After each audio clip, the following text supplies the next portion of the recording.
बिस्मिल्लाहिर्रहमानिर्रहीम अस्सलाम वालेकुम good morning very good morning सभिनी घर बातन के चवंदासीं धरती धड़न के चवंदासीं ऐं जी ॿीहर असां तव्हां सां गॾु आहियूं तव्हांजे पंहिंजे प्रोग्राम धरती जो सुबह में तव्हांखे वेलकम चऊं था मां सहर शरिज़वी ॿीहर तव्हां सां गॾु आहियां खोड़ सारी दुआउनि सां ऐं उमेदुनि सां असां तव्हां सां गॾु आहियूं ऐं हमेशह असांजो इहो साथ ईअं सलामत रहे असां गॾु ज़बरदस्त प्रोग्राम कंदा रहूं ऐं तव्हां व्यूवर रहो तव्हां असांजो प्रोग्राम ॾिसंदा रहो ऐं असां सुठो प्रोग्राम्स ठाहींदा रहूं इहा ई असांजी कोशिशि इहा ई काविश हूंदी ऐं नाज़रीन ज़बरदस्त प्रोग्राम अॼु करण वारा आहियूं अॼु कचहरियूं कंदासीं डिफरेंट हवालनि सां डिफरेंट टॉपिक्स हूंदा आहिनि डिफरेंट इंस्पिरेशनल पर्सनैलिटीज़ हूंदियूं आहिनि जिन्हनि खे हिते असां इनवाइट कंदा आहियूं स्पेशली त अॼु बि ज़बरदस्त पर्सनैलिटीज़ ज़बरदस्त ॻाल्हियूं हूंदियूं असांजे प्रोग्राम में ऐं कोशिशि इहा ई हूंदी आहे सुठा प्रोग्राम्स तव्हांजे लाइ कयूं ऐं क्वालिटी जेके आहिनि उहा असां मेंटेन रखूं ऐं ज़बरदस्त ॻाल्हियूं जेके आहिनि उहे प्रोग्राम्स में असांखे मूंखे पाण खोड़ शयूं आहिनि जेके सिखण लाइ ॿुधण लाइ मिलंदियूं आहिनि ऐं यकीननि तव्हां बि कुझु न कुझु पिराईंदा हूंदव त हीउ डिसंबर जेको आहे बसि एंड थियण वारो आहे नओं साल स्टार्ट थियण वारो आहे त कहिड़ियूं कहिड़ियूं तयारियूं कयूं अथव न्यू ईयर जूं ऐं नए साल जूं हिकिड़ो त असां जनरली कंदा आहियूं न त नओं साल आहे स्टार्ट थियण वारो आहे ठीकु आहे सेलिब्रेशन्स कंदासीं ॿियो हूंदो आहे त तव्हां वाइदा कंदा आहियो कुझु वचन कंदा आहियो पाण सां बि ऐं नए साल जे लाइ कुझु प्लैनिंग्स बि कंदा आहियो त नए साल में कहिड़ियूं कहिड़ियूं प्लैनिंग्स कयो था छा कयो था इहो बि सोचो ऐं हाणे बसि 4 ॾींहं रहिया आहिनि त इनशाला नओं साल शुरू थींदो त इहा ई उमेदूं आहिनि त सुठो नओं साल जॾहिं स्टार्ट थिए त सुठो थिए ऐं बाक़ी डिसंबर आहे त डिसंबर हूअं ई हिकिड़ो तव्हां मूंखे मुंहिंजे वॉर्डरोब खे हीअं ॾिसी तव्हां सम्झी वेंदव त सियारो जेको आहे न असां वटि अची वियो डिसंबर जे एंड में थोरो कराची खे टच कयो अथई इहो मां चई सघंदी त ब्रेक जो टाइम थियो नाज़रीन ब्रेक वठूं था ब्रेक खां पोइ ज़बरदस्त महिमान ज़बरदस्त कचहरियूं प्रोग्राम में हूंदियूं गॾु तव्हांखे ॿुधायो वॉर्डरोब मूंखे जेको पातल आहे एस क्यूब जो आहे तव्हां अगरि ऑडर करणु चाहियो एस क्यूब जो इंस्टाग्राम फेसबुक पेज सां करे सघो था त नाज़रीन ब्रेक वठूं था ब्रेक खां पोइ महिमाननि खे बि हिते घुराईंदासीं पंहिंजे अंगण ते ऐं कचहरियूं ज़बरदस्त कंदासीं बट सफ़ा नंढो ब्रेक स्टे यून be right back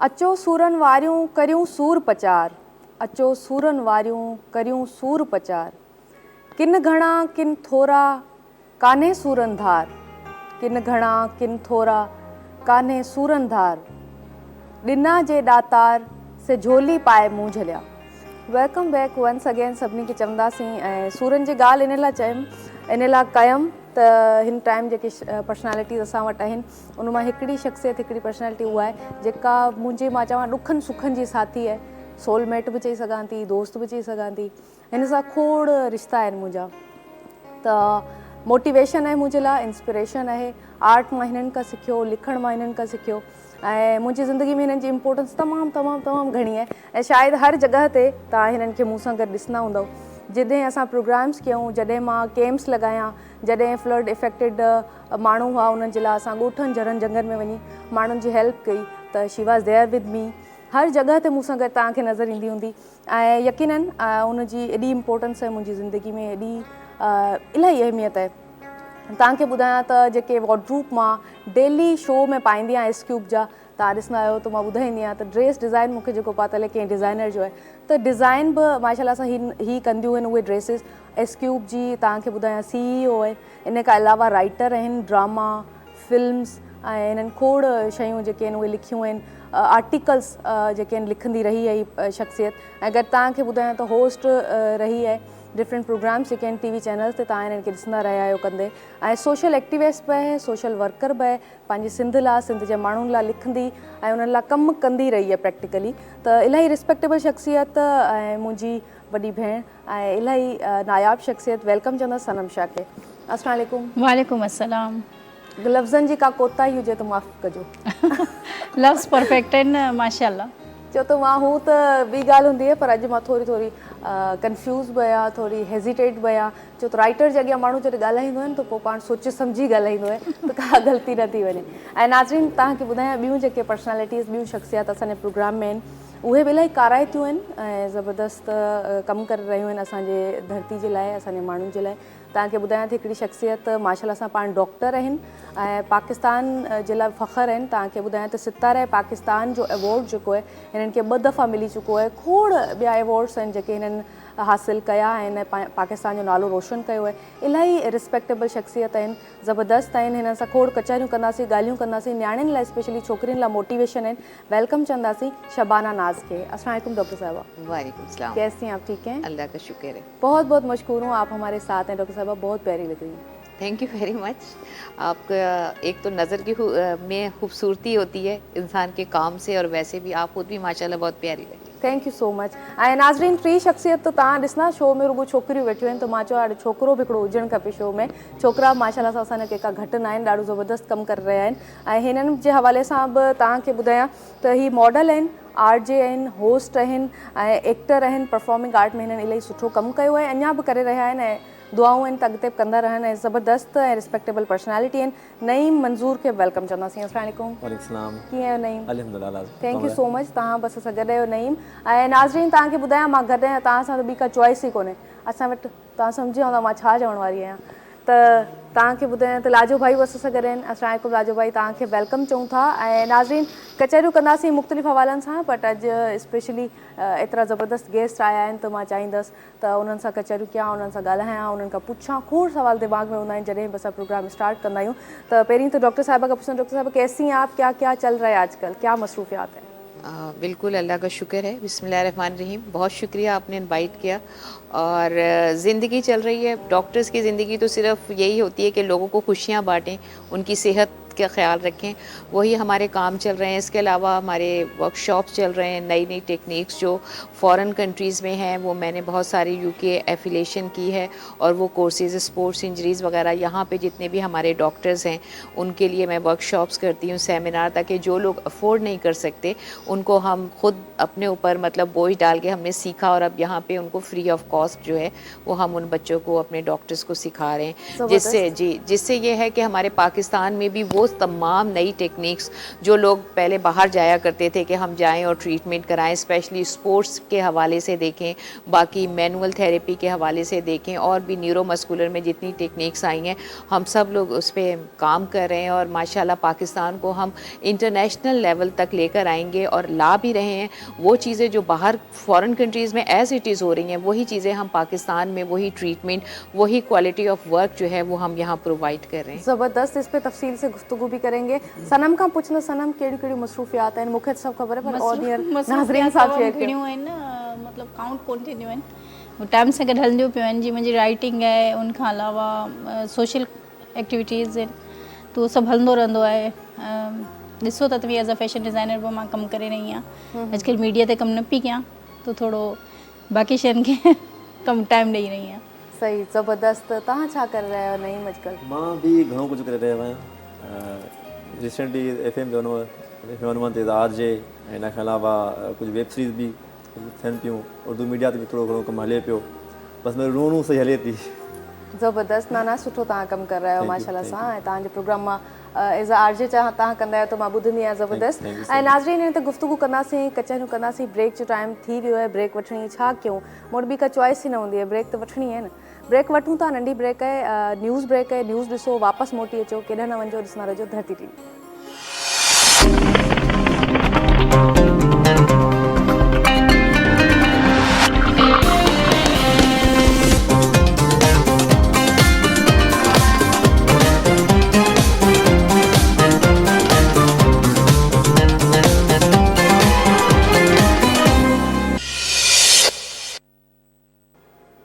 welcome back once again. भलीकार चवंदासीं हिकु दफ़ो ॿीहर तव्हां सभिनी खे।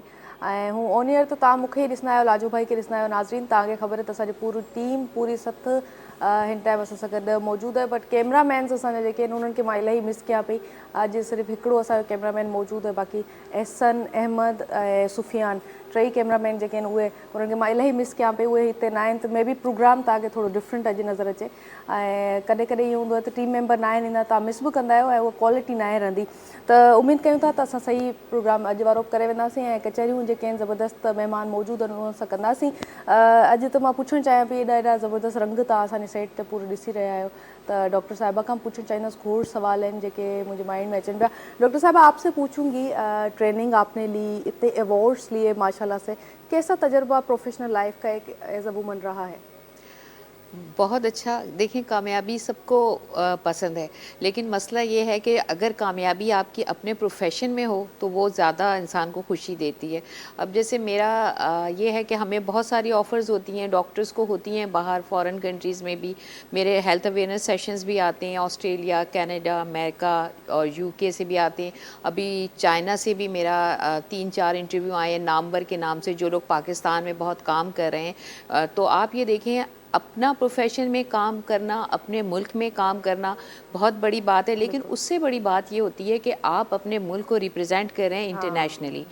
और क्योंकि हम पूरे पाकिस्तान को रिप्रेजेंट करते हैं, और स्पेशली जो है क्योंकि मैं सिंध में हूँ, सिंध की बेटी हूँ, सिंध को रिप्रेजेंट कर रही हूँ, तो हमारा बड़ा फ़ख्र से जो है वो सर बुलंद होता है कि क्योंकि लोग ये कहते हैं कि औरतों को आज़ादी नहीं, हमारे पाकिस्तान में, सिंध में भी स्पेशली नहीं है, औरतें काम नहीं कर रही, लेकिन ये हमारे यहाँ जो रिस्पेक्ट है ना लेडीज़ की, वो कहीं भी नहीं है। और आपसे मिलके मुझे बहुत ज़्यादा एक अच्छी चीज़ फील हुई है, वो ये कि आप लोग ही मसले रहा है हमारे लिए, यानी कि ये एक मसीहा हैं और उसके अलावा इतना काम कर रही हैं माशाल्लाह।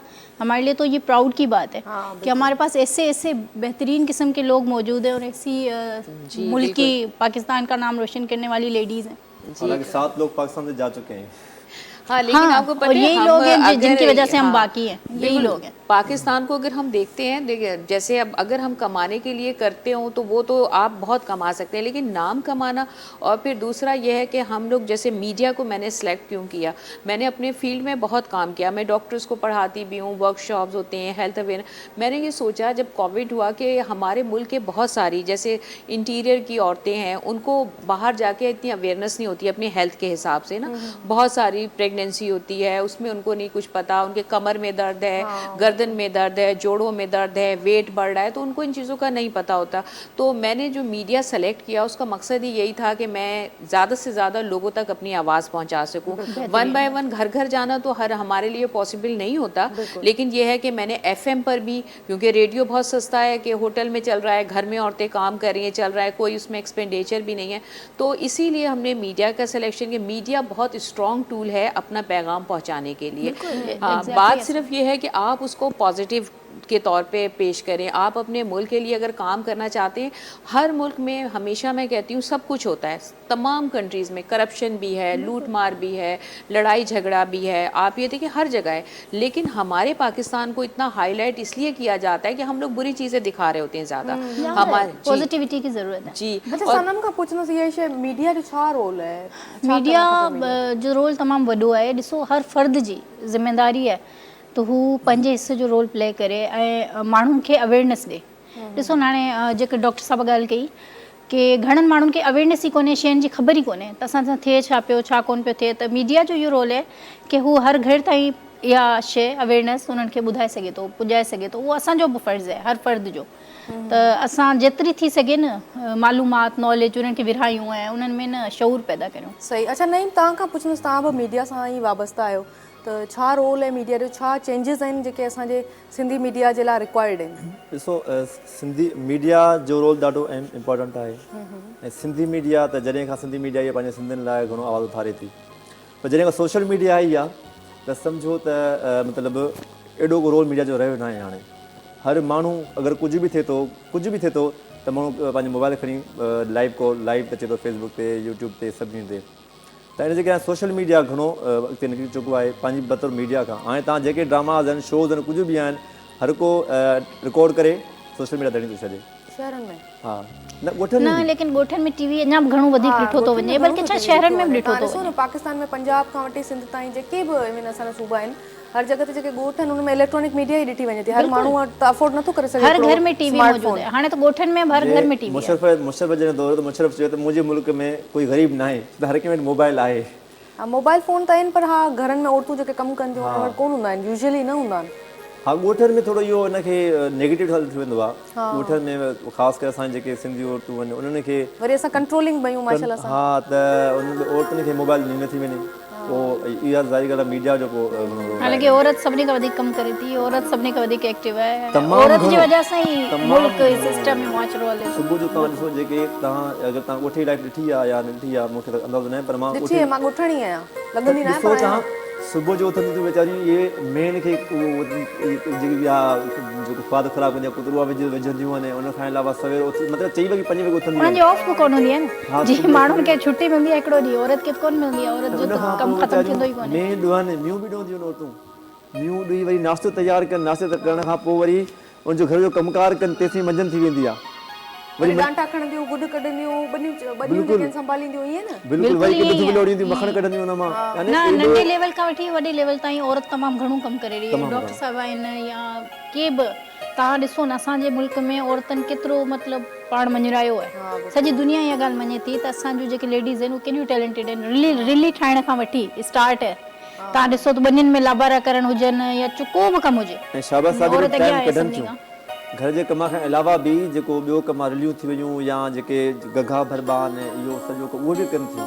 औरत खे ईअं ई नंग कोन चयो वेंदो आहे पंहिंजो, नंग माने इज़त, असांजो मान शान, मान शान ईअं ई त औरत वधाए थी, उहो हर ॻाल्हि में बांह ॿेली थी बीठी आहे ऐं तव्हां सां गॾु आहे। क्वालिटी आहे त उहा हर शइ मैनेज थी करे वञे। बिल्कुलु मतिलबु मर्द अगरि ॿाहिरि जो कमु करे तो घर जो नथो करे सघे, पर औरत ॿाहिरि जो करे थी त घर जो करे वञे थी, ॿार संभाले वञे थी, वरी ॿारनि जहिड़ा हस्बैंड औरत जेतिरो मल्टी टैलेंटेड केयर कोन हूंदो आहे, ऐं औरत में इहा माने लचक कुदरत रखी आहे कि उहो हर माहौल में पाण खे एडजस्ट करे वठंदी आहे। अच्छा, औरत हर चाहे ॻोठ में हुजे चाहे शहर में हुजे, यानी पंहिंजो रोल जेको आहे उहो प्ले करे थी। चाहे जेकी शहर वारी औरत आहे उहा सुबुह जो जॉब ते बि वञे थी। अच्छा, सुबुह जो उथण खां पहिरियों नाश्तो तयारु कंदी, पंहिंजे लाइ बि, हस्बैंड लाइ, ॿारनि लाइ बि, ठीकु आहे। उन खां पोइ जॉब ते वेंदी, वरी जॉब खां वापसि अचे वरी डिनर तयारु कंदी, ठीकु आहे। इवनिंग जी चांहि बि कंदी, यानी ॾिसो त चाहे ॻोठाणी औरत हुजे या शहर जी औरत हुजे, यानी हू पंहिंजो कमु जेको आहे त पूरे तरीक़े सां भरपूर तरीक़े सां करे रही आहे। औरत जा 8 हथ हूंदा आहिनि, यानी कि वो 10 कम गॾु करे सघे थी। सही ॻाल्हि है। डॉक्टर साहब आपसे भी पूछूंगी, प्रोफेशनल एंड पर्सनल लाइफ कैसे मैनेज करती हैं आप? असल में मैनेजमेंट, टाइम मैनेजमेंट सबसे इम्पॉर्टेंट है। अच्छा, एक और चीज़, वो तो हम करते हैं बहुत सारे काम। एक चीज़ मैं ये कहूँ, आजकल जो कॉन्सेप्ट है लोगों का वो यही है कि जी हम इंटीरियर की औरत को कुछ नहीं पता, हमें उसको अवेयरनेस देनी है, हमें उसको करना है।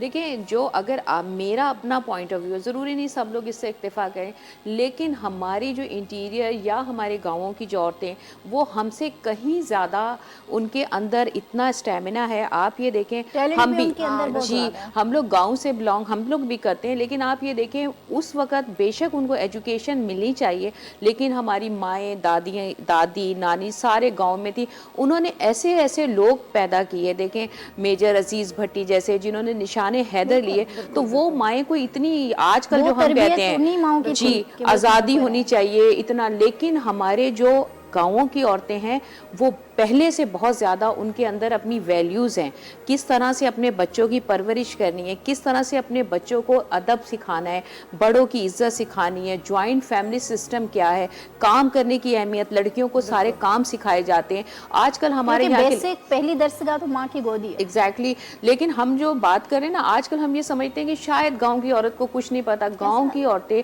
इतने पाकिस्तान के सपूत पैदा किए हैं उन्होंने, जो पाकिस्तान का नाम पैदा करें, वो औरतें कोई इतनी शुरू से ही, हमारी माएँ, हमारी दादियाँ इतनी एजुकेटेड नहीं थी, लेकिन उन्होंने ऐसे ऐसे लोग, अब वो देखिए हमारे यहाँ तरबियती याफ्ता थी, मैं ऐसे कहूँ, तरबियत तो बहुत अच्छी। एक और चीज़ आपको बताती चलूँ कि हमारे गाँवों में जो काम होता है, जैसे झाड़ू है, पोछा है, औरतें करती हैं। अब जो हमारे जो इंटरनेशनली जो औरतों को बताया जाता है ड्यूरिंग प्रेगनेंसी के कीगल एक्सरसाइजेज, वो सेम वही हैं कि आपने झाड़ू देना है, ऊंचा कुचक के पोछा लगाना है, यानी वो चीज़ें जो आज से कितने साल पहले जो गाँवों में हो रही थी, जो देहात में हो रही थी, वही अब इंटरनेशनली गोरे वो काम कर रहे हैं।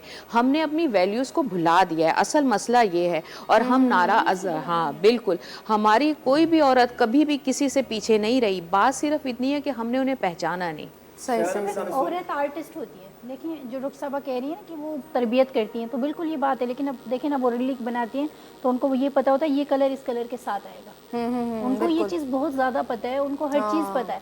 बस ये कि जैसे मेडिकल के हवाले से या कुछ और चीज़ें हैं जिनके बारे में उनको अवेयरनेस देने की ज़रूरत है। स्पेसिफिकली, हाँ बिल्कुल सही बात है। इसके अलावा तो कुरान पाक की तालीम है तो वो बहुत अच्छी दे सकते हैं, बहुत सी चीज़ें वो बहुत अच्छी दे सकते हैं। जेके शहर में सेटल्ड आहिनि त उथण खां पोइ शहर में आया आहिनि न, शहर मां आसमान त कोई माइग्रेट करे आया आहिनि, माइग्रेट करे यार शहर मां त उहे जेके माहिर आहिनि या जेके असांजी भेनरूं जो आहिनि त उहे उन पंहिंजी औलाद खे तरबियत ॾिनी, उनखे अहिड़ा क़ाबिल ठाहियो त शहर में सेटल थी विया। ऐं ज़ाहिर ॻाल्हि आहे जो घर मां शुरू खां माहौल हूंदो आहे त उहो ई माहौल हलो वेंदो आहे। बिल्कुलु सही ॻाल्हि आहे। ब्रेक वठूं था, इन्हनि जी हिकिड़ी ज़बरदस्त इन्हनि जी ॻाल्हियुनि ते हिकिड़ो ब्रेक ठहे थो, वठी था वठूं नंढो break. Stay tune, will be right back.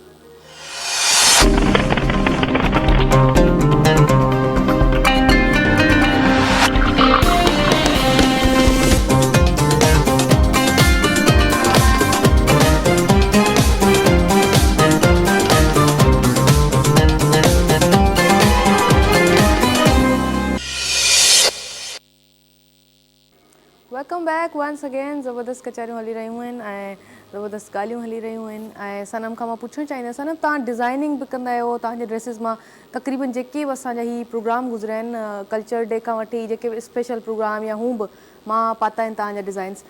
Designing तव्हां सिखी आहे, कीअं प्रैक्टिस कंदा आहियो? हाँ मां पढ़ी आहे। उनखां अलावा मां न कलर लवर आहियां, मां नेचर लवर आहियां। जेको माण्हू आर्टिस्ट आहे बेसिकली पेंटर आहे, पेंटिंग बि मां कंदी रही आहियां, त उहो कलर जो सेंस रखे थो। लेकिन उनखे उजागर करण लाइ असांखे उन ते पढ़णु ऐं स्टडी करणु ज़रूरी हूंदो आहे।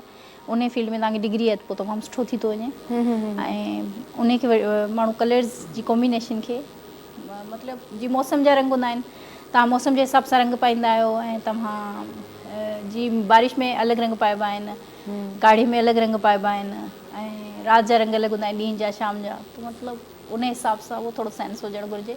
मूंखे लॻे एज़ ए डिज़ाइनर मां कोशिशि कंदी आहियां उहे शयूं आणियां जेके वर्सटाइल हुजनि। जीअं पोइट्री, असांजो सिंधी फाउंड खे मां आंदो, शाह साईं जी शाइरी खे मां सुरमुमल तव्हांजी डिज़ाइन्स हिकिड़ी सीरीज़ बि। हाँ, ऐं इन हिसाब सां मां थोरो चेंज शयूं आणींदी रहंदी आहियां। ॿाहिरि बि असांजी उन्हनि शयुनि जी तमामु घणी वैल्यू आहे। अच्छा, कंहिंखे अगरि ऑर्डर करणा हुजनि ड्रेसिस जहिड़ा मतिलबु सहर पाए थी या जहिड़ा तव्हां पायो था, खोड़ ॿियूं बि करे सघनि था। असांजे फेसबुक पेज तां, इंस्टाग्राम तां करे सघनि था ऑर्डर केर बि।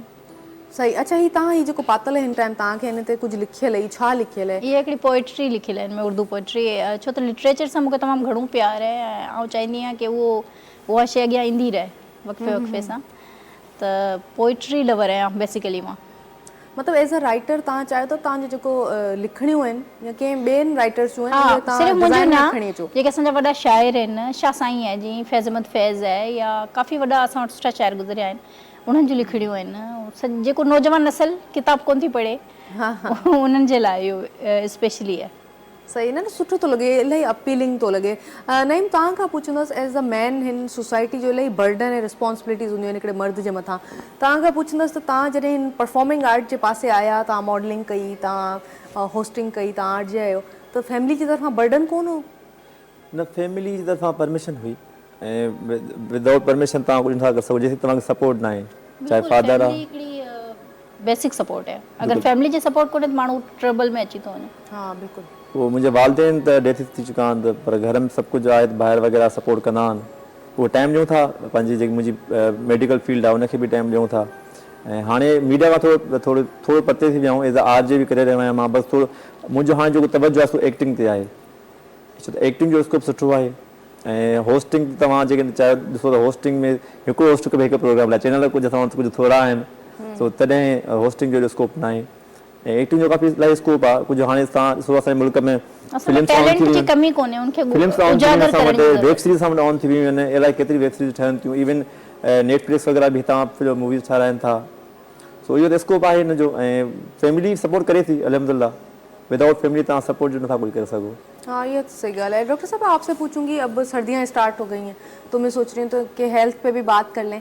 क्या हेल्थ चेंजेस आ जाते हैं, हार्मोनल चेंज आते हैं, जोड़ों का दर्द बड़े जो बुजुर्ग लोग हैं उनमें रहता है, तो उसके हवाले से कैसे गाइड करेंगे, उनको क्या करना चाहिए? देखिए, सर्दियाँ जब स्टार्ट होती हैं, यूजुअली जैसे गर्मियाँ होती हैं, हमारी बॉडी के ऊपर एयर का प्रेशर होता है जो हमारे जोड़ों को, जैसे हम बैंड कोई बांध लें, हमारे जोड़ों के ऊपर पूरे हमारे मसल्स पे एक प्रेशर होता है एयर का गर्मियों में, तो हमारे मसल एक अलाइनमेंट में सीधे रहते हैं। लेकिन जैसे सर्दियाँ शुरू होती हैं, एयर प्रेशर कम हो जाता है। जब एयर प्रेशर कम होता है तो मसल्स हमारे फैल जाते हैं, इसी तरह से वो जोड़ों के ऊपर भी फैल जाते हैं। जब वो फैलते हैं तो हमारे जॉइंट्स में छोटी छोटी नर्व्स होती हैं जिसको हम नोसियोसेप्टस आर्थराइटिस कहते हैं, ये उसके ऊपर प्रेशर डालते हैं। ज़ाहिर उनका सरफेस एरिया बढ़ गया, तो जब सरफेस एरिया बढ़ गया तो नीचे जो उसके नर्व्स हैं उसको वो पिंच करते हैं, दबाते हैं, तो जिसकी वजह से हमें जॉइंट पेन सर्दियों में ज़्यादा होता है। और जी, और दूसरी चीज़ ये होती है कि सर्दियों में अक्सर ऐसा होता है कि वेट गेन करते हैं, जो हमें पता नहीं होता, गैर महसूस तरीके से वेट गेन होता है, क्योंकि हमारे खाने, ड्राई फ्रूट्स हम इस तरह खाते हैं, मूवमेंट कम हो जाती है हमारी। आपने देखा नहीं, लिहाफ में बैठे हुए हैं और आप खा भी रहे हैं, पी भी रहे हैं, लेकिन आपकी वॉक नहीं हो रही, पानी का इस्तेमाल आप कम करते हैं, बॉडी आपकी डिटॉक्स नहीं करती। तो उसके अलावा धूप हम नहीं लेते, विटामिन D3 हमारा कम हो जाता है, और जैसे हमारा वज़न बढ़ता है हमारे जोड़ों के ऊपर ज़्यादा वज़न होगा, ज़्यादा प्रेशर आएगा, तो हमारे वेट की वजह से हमारे जॉइंट्स के ऊपर प्रेशर आता है और जॉइंट्स हमारे कमज़ोर हो जाते हैं, क्योंकि विटामिन D3 का सबसे अहम सोर्स जो है वो धूप है, सस्ता सोर्स। और अगर हम जैसे दूध पिएं, दही खाएं, कैल्शियम जो भी हैगा, जब तक विटामिन D नहीं होगा कैल्शियम एब्जॉर्ब नहीं होगा। उसके अलावा ये है कि हम लोग अपने खानों में एहतियात करें, वॉक करें, बाहर नहीं जा सकते तो एटलीस्ट जैसे WHO रिकमेंड करती है 30 मिनट्स की वॉक 5 डेज़ इन अ वीक आपने करनी है। हम लोग नेचुरल चीज़ें जैसे धूप और दही वगैरह जो भी है, अब हम लोग इतने बिजी हो गए हैं कि खाने पीने को ना उतना टाइम नहीं दे पाते, बिल्कुल, और खाने को टाइम नहीं दे पाते, बस हमें जो भी जल्दी बन जाए उस पे फोकस करते हैं, और ये गलत चीज़ है। सेहत की अच्छी होने के लिए डॉक्टर साहबा की ये बात बिल्कुल 110% सही है कि हमें नेचुरल चीज़ों को अच्छा, और जिन्हें ऑलरेडी आर्थराइटिस है, या जैसे जोड़ों का दर्द है, या डायबिटीज़ है, या हार्ट पेशेंट है, थायराइड का प्रॉब्लम है, तो इसमें मस्ट होता है कि पेशेंट दवा के साथ साथ डायबिटीज़ को कंट्रोल करने के लिए, शुगर को कंट्रोल करने के लिए वॉक करे। जब वो वॉक करता है तो उसकी बॉडी की जो शुगर लेवल है वो कंट्रोल में रहता है, एक्सरसाइज से स्पेशली। अब सर्दियों में क्या है कि हम एक्सरसाइज नहीं करते, तो तमाम लोगों के लिए ये बात ज़रूरी है, जो ब्लड प्रेशर के पेशेंट हैं, आर्थराइटिस के पेशेंट हैं, कि वो दवा बेशक ले लें। लोग समझते हैं हमने दवा ली, हम, और फिर भी आप देखें लोग कहते हैं हमारी शुगर कंट्रोल नहीं हो रही, ब्लड प्रेशर कंट्रोल नहीं हो रहा। उसकी रीज़न यही होती है कि उसके साथ ना तो डाइट का ख्याल करते हैं, और सेकंड वो एक्सरसाइज और वॉक बिल्कुल ख़त्म कर देते हैं। खाली गोली लेना जो है वो आपकी सेहत के लिए बेहतर नहीं है। दवा के साथ साथ अगर आप ये सारी चीज़ें लेंगे तो आपकी दवा का इस्तेमाल भी कम हो जाएगा, आपकी दवा का डोज भी कम हो जाएगा, ताकि आपकी बॉडी भी जो है वो हेल्दी ग्रो करेगी। तो दवा के साथ साथ पानी बहुत ज़्यादा पीना चाहिए, वॉक करनी चाहिए, एक्सरसाइज करनी चाहिए, और आपने खुश रहना है, स्ट्रेस फ्री। ये सबसे बड़ी बात है, ये सबसे अहम बात है, खुश रहें।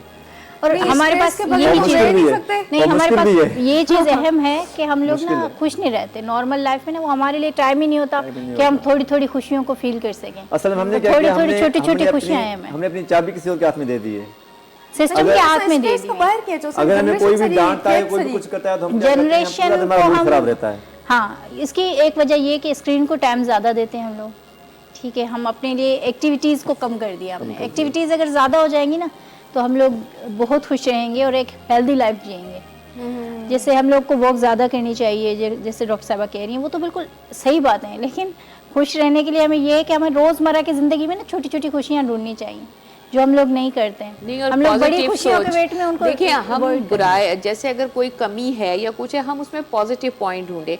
अब जैसे लोग कोविड स्टार्ट हुआ, चाइना में है, पाकिस्तान में भी कह रहे हैं कि जाहिर है वहाँ से आपके लोग आते हैं, हो सकता है, लेकिन अब क्या है, हो गया है कोविड वहाँ, हाँ, तो वहाँ तो हो गया, 1 लाख से भी ज़्यादा कह रहे हैं केसेस। अच्छा, वो एक अलग चीज़, कोविड आया, अब आप सब परेशान हैं जी, हमारे जो है वो नौकरियाँ कम हो गई, इनकम। आपने नेगेटिव चीज़ें देखी, आप पॉजिटिव ये देखें, दूसरे कंट्रीज़ में, यूरोपियन कंट्रीज़ जो कि इतने अमीर मुल्क हैं, इनके पास हर फैसिलिटीज़ हैं, वहाँ कितनी डेथ रेट आया, लेकिन पाकिस्तान में अल्लाह ताला ने हमें कितना पॉजिटिव रेट दिया कि हम लोग फिर भी बच गए, हमारे प्यारों को इतना नुकसान है। हम इस तरह पॉजिटिव सोचें कि अल्लाह ताला ने हमें एक बेहतर लाइफ दी। अब अगर आ रहा है तो हम प्रिकॉशन करें, हमें वैक्सीनेशन करें, बिल्कुल बिल्कुल प्रिकॉशन अभी से शुरू कर दें। प्रिवेंशन इज बेटर देन लोगों ने सर, लोगों ने क्या किया, जब शुरू वैक्सीन है तो लोगों ने 10,000 50,000 भी दे दिया लोगों को, भाई हाँ, त माण्हुनि छा कयो त माण्हुनि 10,000 रुपया ॾेई 20,000 रुपया ॾेई वैक्सीन जा पंहिंजा कार्ड ठाराया।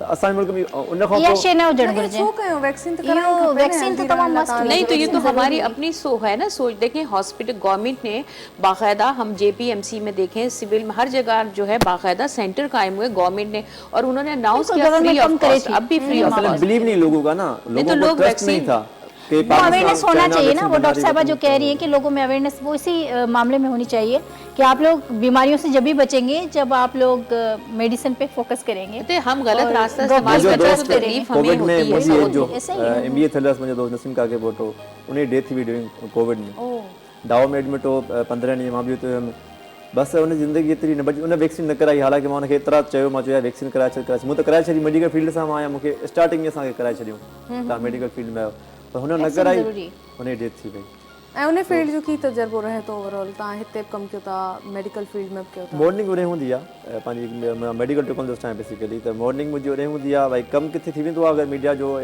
कोई ड्रामास वग़ैरह या कोई अहिड़ो कोई शो हूंदो आहे त मां हली वेंदो आहियां छुटी मिली वेंदी मतिलबु आहे पैशन ऐं प्रोफेशन ॿिन्ही खे तव्हां बैलेंस करे था हलो बैलेंस करे रखूं ऐं पर्सनल लाइफ में कीअं आहियो माना पाण ज़ाती ज़िंदगी में कीअं आहियो ज़ाती ज़िंदगीअ में मतिलबु कीअं घर वारनि सां ऐं ॿाहिरि दो जोली आहियो सोबर असल में आहियो मां कमगो आहियो जुड़ी टाइप आहियां मतिलबु जंहिंसां मिली वेंदो आहियां त माना ज़िंदा दिल। घुल मिलजी वेंदो आहियां ज़िंदा जी हा पर जॾहिं खां दोस्त जी डेथ थी आहे नसीम जी उन खां पोइ लाइफ चेंज थी वई आहे बिल्कुलु बि इन लाइ जो दोस्त ज़िंदगी में तमामु अहम मक़ाम ऐं उहो मुंहिंजो दोस्त हिकिड़ो ई हुयो उहो बचपन खां असां नर्सिंग खां वठी गॾु पढ़ियासीं हुन MBA कई मां मास्टर्स इकोनॉमिक्स में कई त हर हफ़्ते हर डे मिलणु हूंदो हुयो असांजो इवन कुझु खाईंदा बि हुआसीं त पिक मोकिलियासीं मां खावां थो त जॾहिं हुनजी डेथ थी आहे त लाइफ ई चेंज थी वई आहे बिल्कुलु माना तव्हांजो जेकी शेयरिंग हूंदी आहे छा त हर कंहिंजो ॾुख सुख साथी को न को हूंदो आहे जीअं तव्हां चयो तव्हांजी सिस्टर आहे तव्हां हर शइ शेयर कंदा आहियो त मुंहिंजे लाइ बि सभु कुझु उहो हुयो हर ॻाल्हि शेयर थींदी हुई तमामु पेनफुल जॾहिं खां हुनजी इंसान डेथ थी आहे त ॾाढो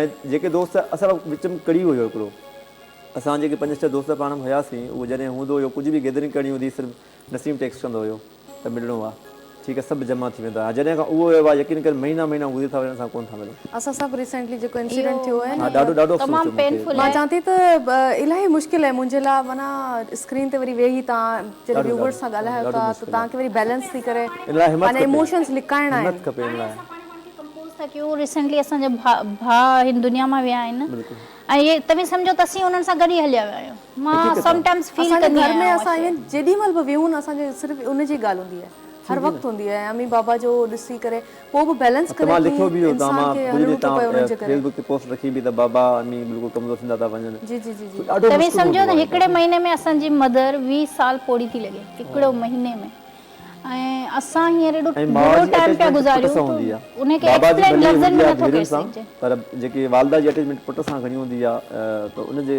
करे ज़ाहिरी ॻाल्हि आहे न मदर बाबा बि ॾाढा बीमार आहिनि ईअं सदमो हिकिड़ो एतिरो वॾो आहे त बि पंहिंजे नंढड़े ॿार खे पाले वॾो था करियो जॾहिं उहो जवान थिए हलियो वञे ईअं दर्दनाक तरीक़े सां त तव्हां छा फील कंदो तव्हां इहो ई फील कंदो न त दुनिया तव्हांजी ख़तमु थी वई आहे असां हिकिड़े माण्हू फर्द जो क़त्ल कोन हूंदो उहो पूरी दुनिया जो त असांजे जेको ख़ानदान आहे उनजो जेको अल्लाह सां क़ुरान शरीफ़ में चयो आहे त हिकिड़े फ़र्द खे मारणु माना पूरी इंसानियत जो क़त्ल आहे हिकिड़े इंसान खे बि अगरि केरु बचाए थो त पूरी इंसानियत खे बचाए उन सां गॾो तव्हांजी पूरी फैमिली सम्झो डिस्ट्रॉय थी वई मतिलबु ख़तमु थी वई बिल्कुलु बिल्कुलु तव्हां सम्झो न ज़िंदा लाशनि वांगुरु मैसेज कनि ठीकु आहे बसि थोरो पाण खे इमोशंस खे इलाही मां त इलाही जज़्बाती आहियां इलाही घणी पोइ थोरो कंट्रोल कंदी आहियां वरी उहो एक्सरसाइज़िस कंदी आहियां अॼुकल्ह त मेडिटेशन कयां थी जंहिंसां मां कंट्रोल करे सघां न त मां एॾी जज़्बाती आहियां ऐं मां लिकाए न आहियां सघंदी जीअं अक्सर माण्हू आहिनि न त एक्टिंग बि कंदा आहिनि लिकाए बि आहिनि त मां पूरी फैमिली खे माने कोशिशि कंदी आहियां त गॾु खणी हलां पंहिंजे पेरेंट्स इमोशनली ही ॾाढी माना हिननि खे माने आउं हिकिड़ी एज़ अ सपोर्ट कोशिशि कंदी आहियां त हिननि खे वॾी सपोर्ट भेण जो ॾाढो रोल हूंदो आहे वॾी भेण वॾे भाउ जो ॾाढो रोल हूंदो आहे पंहिंजे तव्हांजी फैमिली में जेकॾहिं उहो जेके थोरो बि मतिलबु किरे थो न वीक थिए थो तव्हां पूरी फैमिली वीक था थियो पर जेकॾहिं उहो स्ट्रॉन्ग आहे त पोइ आहिस्ते आहिस्ते शायदि असां पंज भाउ भेणनि में मुंहिंजे ख़्याल में मेंटली इमोशनली मां ई थोरी स्टेबल आहियां इमोशनली ॿियनि खे सहारो ॾेई वेंदी आहियां न पोइ तॾहिं बि सर ॾिसो त तव्हांजे सपोर्ट जे करे त सभु कुझु माशाल्लाह आहे जेकॾहिं प्रोग्राम होस्ट करे पई असां हिक ॿिए खे सपोर्ट न कंदासीं त केरु कंदो जॾहिं बुरो टाइम हूंदो आहे त फैमिली सभिनी खां वॾी सपोर्ट हूंदी आहे ऐं मूंखे ही टाइम पीरियड खां पोइ न मां हिकिड़ो 2 हफ़्ता मां प्रोग्राम न कया उन खां पोइ मां स्टार्ट जॾहिं कयो प्रोग्राम करणु त मूंखे फैमिली चवे पई अम्मी मूंखे इवन चयो त माना हिते डिप्रेसिंग माहौल आहे ॿाहिरि निकर थोरो माना माण्हू कमु करे वापसि पंहिंजो कमु त करिणो आहे न ज़िंदगी लाइफ हलाइणो आहे हा ज़िंदगी खे तव्हांखे हलाइणो उहो आसान कोन हूंदो आहे। ॿियनि जा बि जेके तव्हां घर में वेही रहो आहे न तव्हां अञा वीक थी वञो आहे ऐं तव्हां पंहिंजो सम्झो मेंटली एॾो डिस्टर्ब थी वञो आहे ऐं हाणे इहा त तव्हां टाइम कढो था इहा शइ सबर अचण में टाइम वठंदी ऐं ॿी ॻाल्हि त हाणे बि माना असांजी रूटीन ईअं थी हले असां बैलेंस करे, मतलब हिकिड़ो प्रोफेशनल लाइफ हिकिड़ी पर्सनल लाइफ, उन खां अलावा असां केस खे फॉलोअप कंदा आहियूं, उहो पूरो माना हिकिड़ो प्रोसेस असांजी लाइफ में अलॻि सां हले उनखे थो। बि तव्हांखे बिल्कुलु। फॉलो करिणो, उनखे बि जेसिताईं मिलनि नथा हो हा अलाए बिल्कुलु कहिड़नि। बिल्कुलु जस्टिस असल में कंहिंजो बि बेगुनाह क़त्ल कंहिंजो बि ज़ाया न वेंदो, लेकिन मिलंदो आहे, बसि इंसान वो जी बस कोशिशि पंहिंजे मुल्क जी अदालत ते इंसान खे यकीन Depend रखणु थो करे, घुरिजे ऐं कानूनी इदारनि सां बिल्कुलु सहकार सां हलणु घुरिजे। उन तरीक़े सां इहो हूंदो आहे कि हिकिड़ी असांखे सुठी सपोर्ट मिलंदी आहे ऐं असां जेको आहे सो हिकिड़े बुरे फेज़ मां सुठे तरीक़े सां निकिरी सघंदा आहियूं। सही ॻाल्हि है, सही ॻाल्हि है। बुरे तजर्बात जो होते हैं डॉक्टर साहबा, क्या सिखाते हैं ज़िंदगी में? देखिए, इंसान सीखता है, सबसे ज़्यादा बैड एक्सपीरियंस से सीखता है। और दूसरी चीज़ ये है कि डॉक्टर्स की जो लाइफ है वो आप देखें, अब आपके साथ जो ट्रेजिडी आप बता रहे हैं, देखिए उससे आप एक मतलब बंदे से पूरी फैमिली डिस्टर्ब हो जाती है, आपकी पूरी लाइफ डिस्टर्ब हो जाती है। अब ये देखें, हम दिन में कितने ऐसे चीज़ें देख रहे होते हैं, तो लोग ये कहते हैं ना डॉक्टर म्यूज़िक इंजॉय नहीं करते। अक्सर मैं शोज़ में जाती हूँ, म्यूज़िक बज रहा होता है, मैं ज़रा खामोश बैठी होती हूँ, या मतलब डॉक्टर इस तरह से सीरियस क्यों हो जाते हैं? क्योंकि उनके दिमाग में वो सारी चीज़ें वो रोज़ देख रहे होते हैं। वो ये सोचते हैं कि हम ये सोचते हैं कि इसका सॉल्यूशन कैसे निकले। हमारे पास दर्द में लोग आते हैं, हमारे पास पैरालाइज पेशेंट्स आते हैं। आप यकीन कीजिए, हम यहाँ बैठे होते हैं, हमारे जहन में पूरी एक वीडियो चल रही होती है कि इस पेशेंट को क्या करना चाहिए कि वो अपने पैर, क्योंकि डॉक्टर पहले हिस्ट्री पूछते हैं, हाँ, कि हिस्ट्री बताओ, हिस्ट्री क्या है। अब बहुत बड़ी जिम्मेदारी है अब अगर एक कि डॉक्टर पेशेंट को कैसे हैंडल करें जी, और उनकी आप तकलीफ अगर एक फैमिली, जैसे फैमिली है आपकी, आप अपनी फैमिली में एक इंसान डिस्टर्ब हो जाता है तो आप लोग सब डिस्टर्ब, लेकिन डॉक्टर के ऊपर पूरा मुल्क, पूरी मतलब एक बिरादरी हमारी मेडिकल की जो है, हमारी जिम्मेदारी है इस मुल्क के लोगों के ऊपर। ये हमें कोविड में पता चला डॉक्टर की इम्पोर्टेंस क्या है। बहुत ज़्यादा। बिल्कुल नहीं, Seriously, हमेशा हाँ। आपको तबीयत खराब हो, आप फौरन कहते हैं डॉक्टर के पास चलें। देखिए, मसला ये है कि डॉक्टर एक रिस्पॉन्सिबल है, उसको अपनी रिस्पॉन्सिबिलिटी समझनी चाहिए। हम पे जिम्मेदारी है, इस मुल्क की जिम्मेदारी है, क्योंकि अल्लाह ने हमें सिलेक्ट किया है इस मुल्क के लोगों के लिए। ये लोगों ने हमें सिलेक्ट नहीं किया, अल्लाह ने हमें सिलेक्ट किया है इस प्रोफेशन में।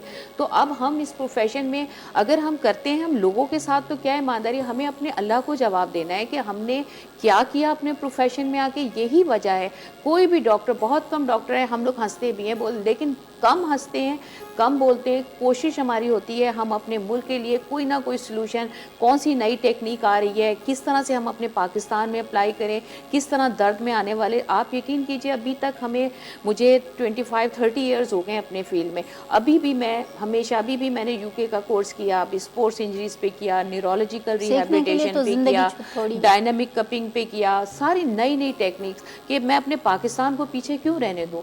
आप ये देखें, हमारे मुल्क में पोलियो के लिए जो लोग वैक्सीनेशन नहीं कराने देते, मैं हमेशा कहती हूँ ये वो लोग मना करते हैं, वो लोग मिसकंसेप्शन पैदा करते हैं। कोविड वैक्सीन में भी जो ये चाहते हैं पाकिस्तान की नई नस्ल पैरालाइज हो, माजूर पैदा हो, ताकि माजूर पाकिस्तान हो।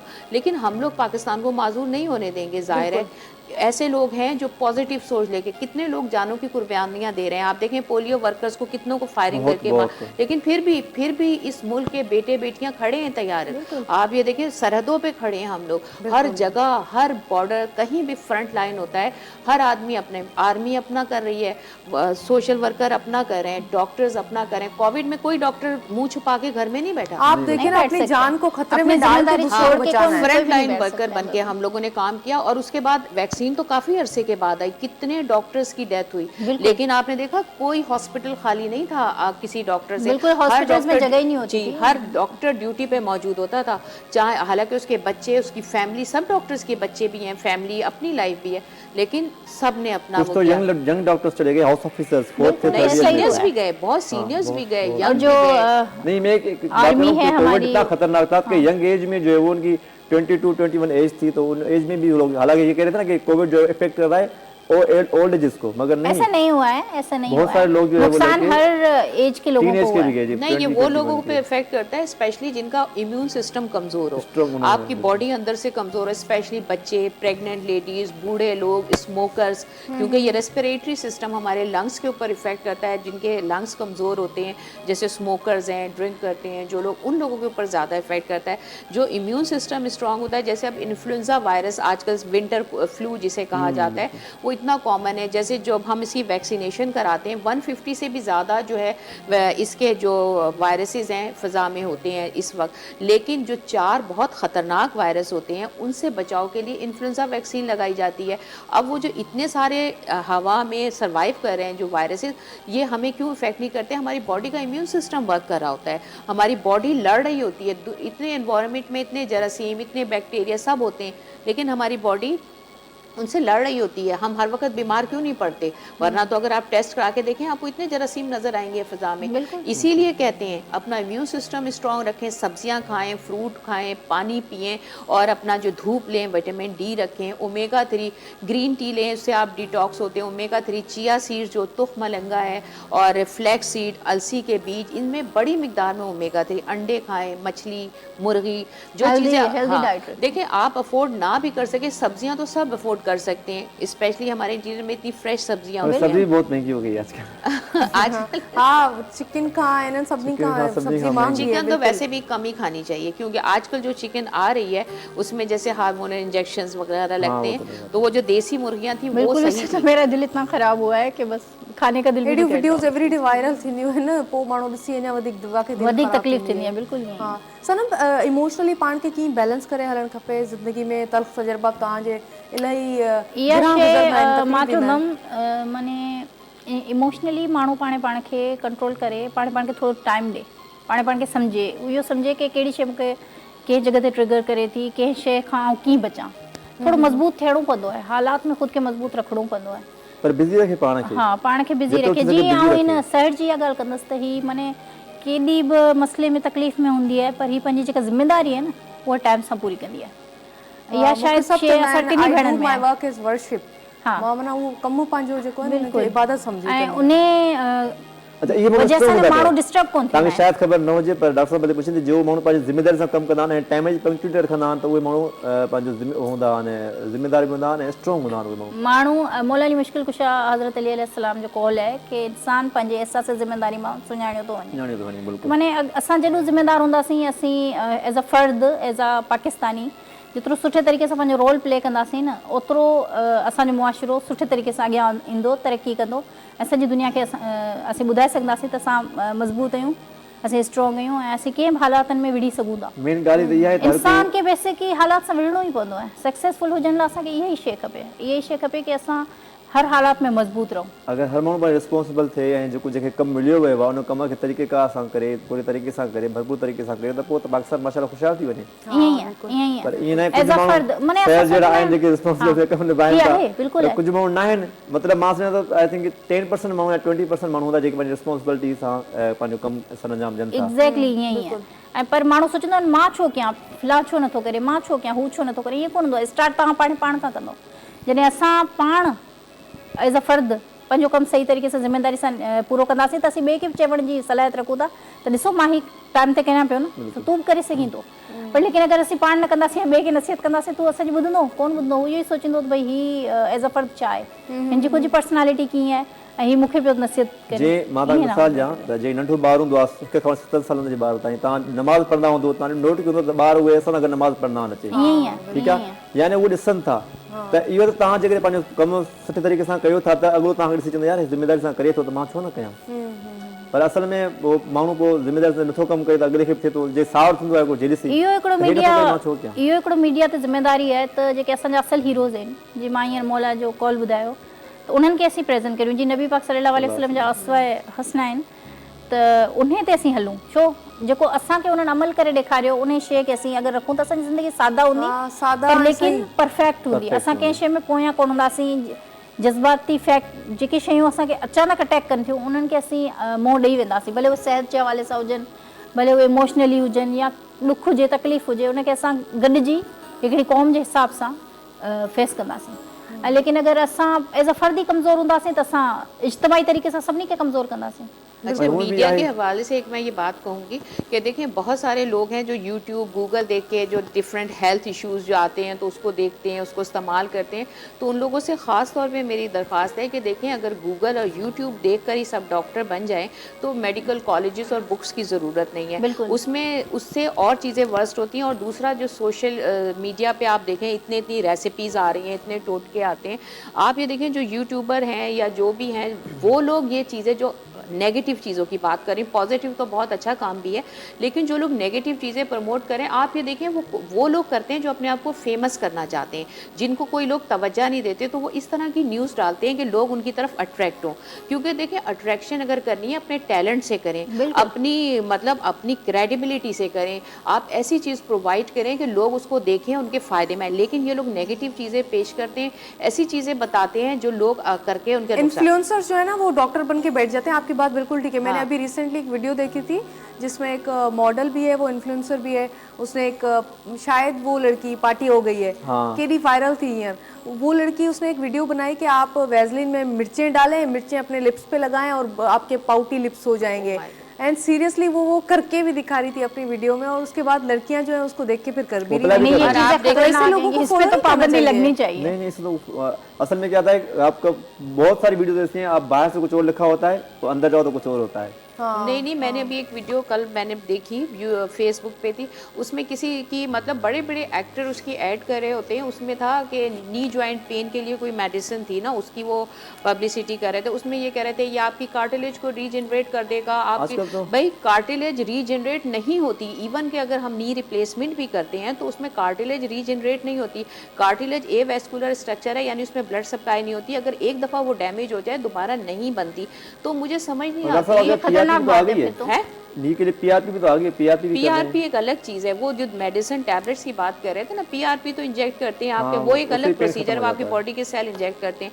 लेकिन मैं ये कह रही हूँ इस तरह की चीज़ें वो लोग प्रमोट कर रहे हैं जो फेमस हैं। अब फेमस होने का मतलब ये नहीं है कि आप नेगेटिव चीज़ों को आगे आप करें, ये फर्ज बहुत गलत है। इसका तरीका ये है कि आपको एक ऐसा क्राइटेरिया, एक ऐसा सेट करना चाहिए कि वो लोग फेसबुक पे आएँ, वो लोग यूट्यूब पे आएँ जिनकी इतनी क्रेडिबिलिटी हो। जैसे मेडिकल कॉलेज में एडमिशन का एक लेवल होता है, एक स्टेटस होता है, सिर्फ वही लोग फेसबुक, इसमें चेक एंड बैलेंस बहुत ज़रूरी है। वरना जो छोटे दिमाग के बच्चे हैं जैसे उनका IQ इतना नहीं होता, वो फौरन फॉलो करते हैं। बिल्कुल हाँ, अप्लाई भी करते हैं, जो अप्लाई भी करते हैं। तो ये चीज़ों को थोड़ा कंट्रोल करना चाहिए। आपसे पूछूंगी नहीं, धरती के साथ कैसा एक्सपीरियंस रहा? की एक्सपीरियंस रहा? अच्छा, बहुत। मैं शुरू में जब आवाज़ से स्टार्ट किया था मैंने as a voice over artist, Tahir भाई आप जानते होंगे ताहिर को, तो उन्होंने मुझे ब्रेक दिया। मैंने बहुत सारे सॉन्ग्स किए मॉडलिंग में, फिर वहीं पे होस्टिंग स्टार्ट की। फिर यहाँ से ऑफर आई तो यहाँ से मैंने धरती पे होस्टिंग स्टार्ट की। बहुत सारे सॉन्ग्स भी मेरे यहाँ पे चलते भी रहते हैं। तो अच्छा एक्सपीरियंस था धरती टीवी के साथ। धरती जो है वो आजकल माशाल्लाह छाया हुआ है, क्योंकि सारे बड़े बड़े अच्छे आर्टिस्ट यहाँ काम कर रहे हैं। जैसे अभी ये लोगों ने कॉमेडी जंक्शन स्टार्ट किया, आपको पता है, वो हैदर भाई माशाल्लाह, तो वो मैं तो उनका फ़ैन हूँ। सलाह साहब, हैदर भाई जो है, मैं इनकी एक्टिंग वगैरह से इतना मुतासर हूँ कि मतलब उन्हीं को मैं फॉलो करता रहता हूँ, क्योंकि हमारे सीनियर्स हैं और अच्छा काम कर रहे हैं। क्योंकि जो भी अच्छा काम करे उसको आप अच्छा हैदर को बोल दे मेरे कैमरामैन वापस बुला दे। हैदर भाई प्लीज़ कैमरामैन वापस करे जो अच्छा सुबह अच्छा वापस दे दे मुझे, ठाकुर मुझे बाहर वापस ॾियो मूंखे इहो ई चई सघूं था। मैसेज छा ॾींदा तव्हां नहीं असांजे व्यूअर्स खे? मैसेज ॾींदासीं त पंहिंजे ॿारनि खे हिस्ट्री तालीम जो ऐं उनखे अदब एहतराम सेखारियो। सिर्फ़ु तालीमी सभु कुझु बि न आहे, उनखे अदब एहतराम सेखारियो, वॾनि जी रिस्पेक्ट करणु सेखारियो। बाक़ी त इहो त सभु कुझु तालीम सां न आहे हूंदो। कुझु माण्हू अहिड़ा बि आहिनि छो 40 साल जी उमिरि में तव्हांजे तालीम जो जेको आहे उहो मयार उहो ख़तमु थींदो आहे, इक्वलिटी। के माण्हू अहिड़ा हूंदा आहिनि जेके बग़ैर तालीम जे वॾा पैसे वारा थी वेंदा आहिनि। सो ॿारनि खे तालीम सां गॾोगॾु उनखे अदब एहतराम टाइम ॾिजे ॿारनि खे टाइम। सनम तव्हां छा मैसेज ॾींदा असांजे व्यूअर्स खे? मां इहो ई चवंदमि त तव्हांजो ॿारु जंहिं शइ में अॻियां आहे, को आर्ट में अॻियां आहे या कंहिं बि सब्जेक्ट में पसंदि सां आहे, त उनखे उन शइ खे न तरजीह ॾियो, उनखे टाइम ॾियो ऐं कोशिशि करियो त तव्हां उनजो टैलेंट ॾिसी सघो त उन में कहिड़ी शइ आहे, छा थो करणु चाहे। हुन ते पंहिंजी मर्ज़ी ठोसियो न। ॿार जे अंदरि जेके सलाहियतूं आहिनि उनखे उजागर करियो। ॿार खे जेतिरो टाइम ॾींदा, ॿार खे जेतिरो सुठो माहौल ॾींदा, ओतिरो अॻियां ईंदो, अॻियां वधंदो ऐं तव्हांजो नालो, पंहिंजे मुल्क जो नालो रोशन कंदो अॻियां हली। ज़बरदस्त। डॉक्टर साहब क्या मैसेज देंगे आप? देखिए बाकी मैसेज तो दे दिए, लेकिन मैं धरती टीवी के हवाले से कहूँगी, जैसे आपने उनसे एक्सपीरियंस का पूछा, तो मैं सबसे पहले वो थैंक्स कहूँगी। और दूसरी सबसे बड़ी बात जो मुझे धरती टीवी की अच्छी लगी, इसने ज़बान को कोई लिमिटेशन नहीं बनाया कि आप उर्दू ज़बान है, पंजाबी हैं, इंग्लिश हैं, कुछ भी हैं। इन्होंने इस मुल्क का चैनल बना, इस मुल्क को रिप्रेजेंट किया, सिर्फ एक ख़ास पर्टिकुलर कम्युनिटी को नहीं किया, क्योंकि पूरी कोई कम्युनिटी पर्टिकुलर नहीं है, पूरा मुल्क हमारा हमारे है। मुल्क की सबसे खूबसूरत बात है हम multicultural country multi culture है और इन्होंने हर तरह से नॉलेज पहुंचाने की कोशिश की। एज अ डॉक्टर मेरे से मैं कई दफ़ा आ चुकी हूँ आप लोगों के प्रोग्राम में। मेरे शुरू के प्रोग्राम्स में धरती टीवी पे ही मेरा दूसरा प्रोग्राम था, वो इतना वायरल हुआ, इतना लोगों ने देखा, उसमें जॉइंट पेन और ये बैक पेन पे था, तो लोगों ने बहुत उसका फॉलो अप आया। तो मैं बहुत ऐसे ही चैनल, सब तमाम चैनल्स को ऐसा ही होना चाहिए कि वो ज़बान को लिमिटेशन ना बनाएं, क्योंकि उन्होंने अपने मुल्क के तमाम लोगों की खिदमत करनी है, उसमें उन्हें कहीं से भी टैलेंट मिले उसको पकड़े। ज़बरदस्त ज़बरदस्त।